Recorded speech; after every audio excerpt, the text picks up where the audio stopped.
జై శ్రీమన్నారాయణ. జయ శ్రీమన్నారాయణ. శ్రీమన్నారాయణ. నారాయణ. ఓం నమో భగవతే వాసుదేవాయ. ఓం నమో ఓం నమో భగవతే భగవతే వాసుదేవాయ. వాసుదేవాయ.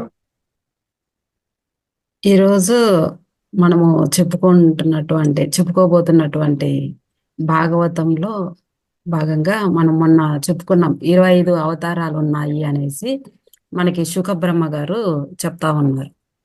మొత్తము మనము అన్ని చోట్ల చూస్తాము దశావతార ఆలయాలు అని చెప్పి దశావతారాల వరకు. కానీ అందులో మొత్తము భాగవతంలో 25 అవతారాలు చెప్పినట్టుగా మనం చెప్పుకుంటున్నాము.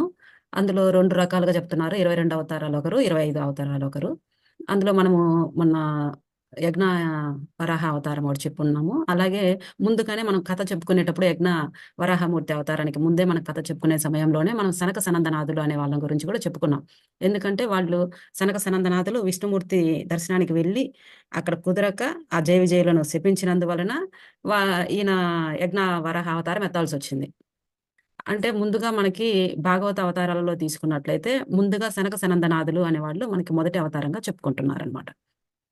ఈ సనక సనందనాథులు బ్రహ్మ తపస్సు చేస్తూ ఆయన సన అనేసి తను అనుకుంటూ ఉన్న సమయంలో ఈ సనక సనందనాథులు పుట్టారు అని చెప్పేసి ఈ సనక సనందనాథులు కూడా విష్ణు రూపము, విష్ణు అవతారంగా మనం భావించవలసి ఉంటుంది.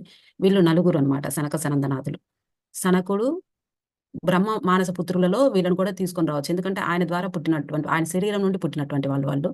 సనకుడు, సనందనుడు, సనత్ కుమారుడు, సనత్ సుజాతుడు, మొత్తం నలుగురు వీళ్ళు. వీళ్ళు పుట్టిన తర్వాత బ్రహ్మదేవుడు వాళ్ళని మొన్న చెప్పుకున్నాం మనము, సృష్టి కార్యాన్ని కొనసాగించండి అంటే వాళ్ళు మేము అందులోకి వెళ్ళము, మేము శ్రీ మహావిష్ణువుని ఎల్లప్పుడూ ఆ, పూజిస్తూ ఉంటాము, ఆరాధిస్తూ ఉంటాము, మేము నివృత్తి మార్గంలోకి వెళ్తాము అంటారు.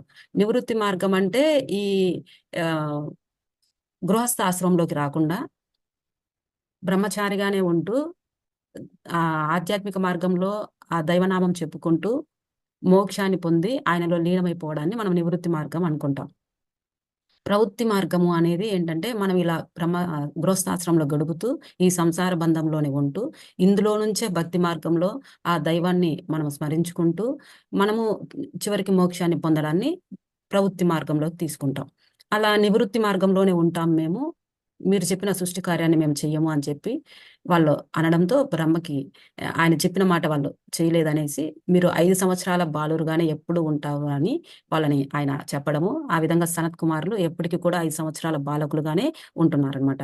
అంటే అక్కడ 5 సంవత్సరాల వాళ్ళుగానే ఎందుకు చెప్తున్నారు అంటే ఎప్పుడు చైతన్యవంతంగా ఉంటారని. 5 సంవత్సరాల పిల్లలు ఎప్పుడు యవ్వనంగానే ఉంటారు, ఎప్పుడు అంటే అట్లా పెరగరు, ఇలా చిన్నవాళ్ళు కారు. ఎప్పుడు ఆ చిన్న పిల్లలు ఏది చెప్పినా ఈజీగా గుర్తుపెట్టుకోగలుగుతారు. అలాగే ఇంకా పెరిగి పెద్దవాళ్ళు అవుతారనే యవ్వనంతోనే ఉంటారు. అన్నింటిలోనూ చలాకీగా చైతన్యవంతంగా ఉంటారనమాట. అలా మొదటి అవతారంగా మనము ఇందులో చెప్పుకుంటాం. రెండో అవతారము మనము మొన్న కథ చెప్పుకున్నాం, యజ్ఞ వరాహమూర్తి అవతారం.